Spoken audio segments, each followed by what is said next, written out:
क्या अनुराग जी इस बयान के पॉलिटिकल रेलेवेंस को यानी राजनीतिक महत्व को आप इनकार कर सकते हैं? क्योंकि अगर आप तमाम अन्य पार्टियों को, आपकी पार्टी पर भी निजी तौर से इसको मत लीजिएगा, लेकिन ये एक सच्चाई है।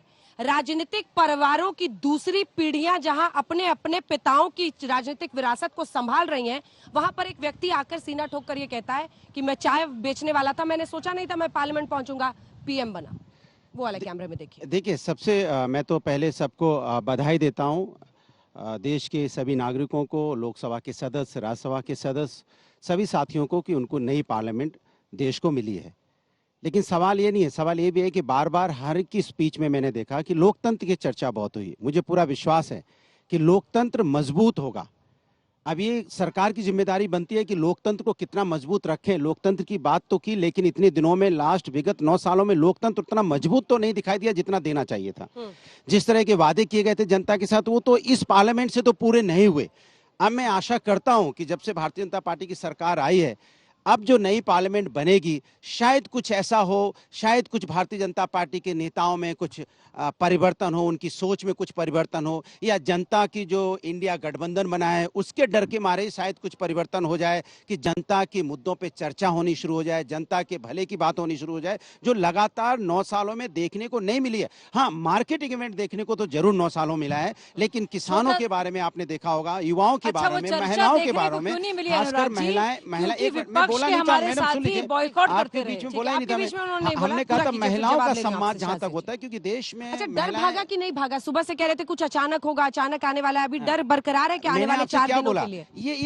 ये मीडिया को भी चिंता करना चाहिए कि आप 15 दिनों से रोज एक चर्चा, आज यूसीसी बिल आने वाला है, उस पर चर्चा हो गई। अब देखिए, राष्ट्रपति से मुलाकात करने गए, 1 नेशन 1 इलेक्शन का होने वाला है, लेकिन फिर अचानक हुआ कि इंडिया, एक मिनट, हमारे रिपोर्टर ने जो खबर दी थी वो अगले दिन कमेटी बनी थी रामनाथ कोविंद की इंडिया और अध्यक्षता भारत में कुछ परिवर्तन। भाई, कोई भी, ये बीजेपी वाले सिर्फ एक आपको माहौल बनाते हैं, जनता को उलझाने की बात करते हैं। कभी इंडिया भारत में उलझाएंगे, कभी 1 नेशन 1 इलेक्शन में उलझाएंगे, कभी यूसीसी में उलझाएंगे।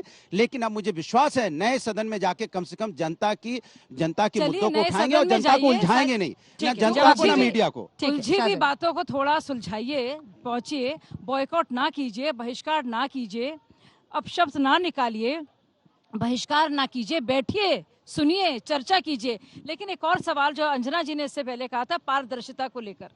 अब आप सोचिए, क्या कोई भी देशवासी ये चाहेगा कि डीमोनेटाइजेशन से पहले बाकायदा इसकी जानकारी दे दी जाए, ताकि जितने भी ब्लैक मनी को प्रोटेक्ट करने वाले बिचौलिए, मिडिलमैन और जो भी करप्ट लोग हैं उनको पहले हवा लग जाए?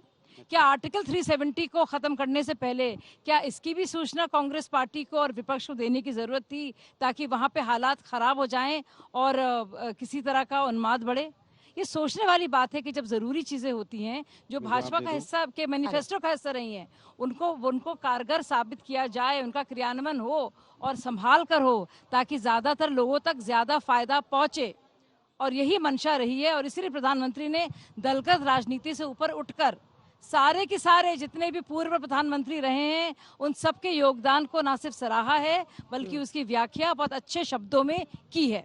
और मेरे सवाल का जवाब तो मिला नहीं मुझे अनुराग जी, क्योंकि तमाम वो राजनीतिक पार्टियां जो अपने अपने पिता की विरासतों को संभालने वाले दूसरी पीढ़ी के नेताओं के अंडर काम कर रही हैं, उनके सामने क्या ये सवाल जो पीएम बार बार उठाते हैं कि मैं चाय वाला परिवार से आता था, चाय वाला था और वहां से मैं यहाँ पर पहुंचा हूँ, क्या ये ज्यादा दमदार नहीं दिखता है? आप एक चीज बताइए मुझे, समाजवादी पार्टी में अखिलेश यादव जी अगर इस पद पे पहुंचे हैं तो उन्होंने लगातार मेहनत की है, मेहनत के बाद उनको ये चीज मिली है। और समाजवादी पार्टी में क्या अभी भी ऐसे विधायक और एमपी नहीं है जो बहुत गरीब घर से आए हैं? ऐसे लोग हैं जिनका कोई गांव से, ज्यादातर 90% गांव से आए हैं, और जिनके घर में पहले कोई विधायक, एमएलए, एमपी नहीं था, जो आज एमएलए, एमपी बने हैं। तो ये समाजवादी जनरली नेता बनाती है, मतलब अगर किसी के अंदर में ताकत है, कैपेसिटी है, क्वालिटी है, तो उसको मौका देती है, परिवार बनाता है। तो ये हम बता रहे हैं ना, तो ये समाजवादी में देखने को आपको मिलता है। आप बताइए, और किसी दल में इतनी करीबी से देखने को मिलता है तो बताइए। भारतीय जनता पार्टी तो बिल्कुल समाजवादी पार्टी में ही, चाहे बेटा हो या बहू हो या देवरानी हो या जेठानी हो या फिर देवर हो, अच्छा, सही भाभी कह जान रहे हैं। हो, सब मिलती हैं। जवाब अब दे तो दूं? घर के अंदर और भाभियां जवाब आपकी दे पार्टी दूं? में भी पहुंच गए हैं। जवाब सारी दे- की सारी मैं जवाब प्रतिभा दे दूं? पार्टी के अंदर ही है। जवाब दे दूं? लेकिन अब लेकिन तो आप पैराशूट सोचिए, लैंडिंग अगर से प्रधानमंत्री जी आप सोचिए बताइए ना, चौटाला जी की प्रधानमंत्री फैमिली के जी साथ आपकी जिनके सरकार बारे है में कि नहीं है? चाय आप की बताइए दुकान पर शिवसेना काम के साथ करने आप को सरकार है। लेकर बीच में पूरा मणिशंकर अय्यर जी ने किस तरह से उनका उपहास किया था, मजाक उड़ाया था। उन्हीं दिनों को याद करके प्रधानमंत्री जी आज भी कह रहे हैं कि मुझे कभी यकीन नहीं था कि मेरे जैसा एक बहुत ही साधारण घर का एक बालक यहाँ तक पहुंचेगा, और इसीलिए इस पवित्र मंदिर की कितनी कद्र है, और इसीलिए मैंने तब भी अपना सर मस्तक किया था और अभी भी करूंगा। तो इस भाव से वो इस बात को कह रहे हैं। दो प्रश्न मुझे इनसे पूछना है। एक तो अब आप ये बताइए कि जो पैराशूट लैंडिंग से कई पुत्र, भाभी, भाभियां, देवर आपकी पार्टी में भी आ गए हैं, तो उन पर आप कैसे परिवारवाद के आरोप से अपने जी, देवर और देवरानी। दूसरा, महिला आरक्षण बिल पर कांग्रेस पार्टी ने एक्सेलरेटर दबा दिया है। वो कह रहे हैं आप लेकर आइए महिला आरक्षण बिल। दोनों पर आपका जवाब। दोनों बहुत जरूरी चीजें। देखिए, एक ही है भारतीय जनता पार्टी, जिसके चाहे वो अध्यक्ष हो या वहां से जो प्रधानमंत्री हो या सीएम हो या मंत्री हो, जरूरी नहीं है कि वो किसी बड़े शाही परिवार का उत्तराधिकारी हो। बाकी सब पार्टियों को देखिए, वो सब पार्टियां वो परिवार ही चला रहे हैं।